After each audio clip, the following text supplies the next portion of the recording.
ನಿಮ್ಗೂ ಆಗಾಗ ಕಾರಣ ಇಲ್ಲದೆ ಬೇಸರ, ಚಡಪಡಿಕೆ, ಕೋಪ ಅಥವಾ ಹತಾಶೆಯ ಭಾವನೆ ಬರುತ್ತಾ? ಕೆಲಸ ಮಾಡ್ತಾ ಇದ್ರೂ ಕಾನ್ಸಂಟ್ರೇಷನ್ ಹೋಗುತ್ತಾ? ಇದೊಂದು ಸಾಮಾನ್ಯ ವಿಷಯ ಅಂತ ಹಲವರು ನಿರ್ಲಕ್ಷ್ಯ ಮಾಡ್ತಾರೆ. ಆದ್ರೆ ಇದು ಸಾಮಾನ್ಯ ಅಲ್ಲ. ಇದರ ಹಿಂದೆ ಒಂದು ಪ್ರಮುಖ ಕಾರಣ ಇರಬಹುದು. ವಿಟಮಿನ್ ಬಿ12 ಕೊರತೆ. ಎಸ್, ಈ ಒಂದು ವಿಟಮಿನ್ ಕಡಿಮೆ ಆದ್ರೆ ಮೆದುಳಿನ ಸಂತೋಷದ ಹಾರ್ಮೋನ್ಗಳ ಮಟ್ಟ ಕಡಿಮೆ ಆಗುತ್ತೆ. ಅದರಿಂದಲೇ ನಕಾರಾತ್ಮಕ ಆಲೋಚನೆಗಳು, ಕಿರಿಕಿರಿ, ದಿಕ್ಕು ತೋಚದ ಭಾವನೆ ಹೆಚ್ಚಾಗತ್ವೆ. ವಿಟಮಿನ್ ಬಿ12 ಕೊರತೆಯಾದ್ರೆ ಯಾವ ಲಕ್ಷಣಗಳು ಕಾಣಿಸ್ಕೊಳ್ತವೆ ಗೊತ್ತಾ?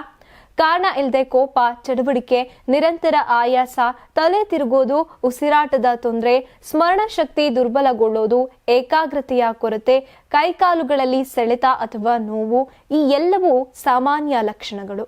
ಬಿ12 ಕೊರತೆಯಾದಾಗ ಮೆದುಳಿನ ಸೆರೋಟೋನಿನ್ ಮತ್ತೆ ಡೋಪಮೈನ್ ಹಾರ್ಮೋನ್ಗಳ ಉತ್ಪಾದನೆ ಕಡಿಮೆಯಾಗುತ್ತೆ. ಇದರಿಂದ ಮನಸ್ಸು ಡೌನ್ ಆಗೋದು, ನೆಗೆಟಿವಿಟಿ ಹೆಚ್ಚಾಗೋದು ಸಹಜ. ಇಂದಿನ life style, fast food, irregular diet ಮತ್ತೆ ಸ್ಟ್ರೆಸ್ನ ಕಾರಣದಿಂದ ಬಹಳ ಜನರಲ್ಲಿ ವಿಟಮಿನ್ ಬಿ12 ಕೊರತೆ ಸಾಮಾನ್ಯ ಆಗಿದೆ.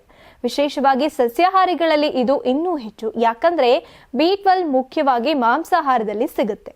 ದೇಹ ನಿಧಾನವಾಗಿ ವೀಕ್ ಆಗಿ, ಮನಸ್ಸು ಚಂಚಲವಾಗಿ, ಕಾರಣ ಇಲ್ಲದೆ ಆಂಗ್ಸೈಟಿ ಮತ್ತೆ ಡಿಪ್ರೆಷನ್ ತರಹದ ಫೀಲಿಂಗ್ಸ್ ಬರುತ್ತೆ.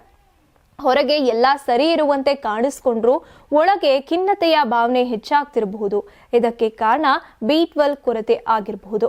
ಹಾಗಾದ್ರೆ ಈ ಸಮಸ್ಯೆಯಿಂದ ಹೇಗೆ ಹೊರಬರಬೇಕು ಅಂತ ನೋಡೋದಾದ್ರೆ, ಮಾಂಸಾಹಾರಿಗಳು ಕೋಳಿ, ಮೊಟ್ಟೆ, ಮೀನುಗಳನ್ನ ನಿಯಮಿತವಾಗಿ ಸೇವಿಸಬೇಕು.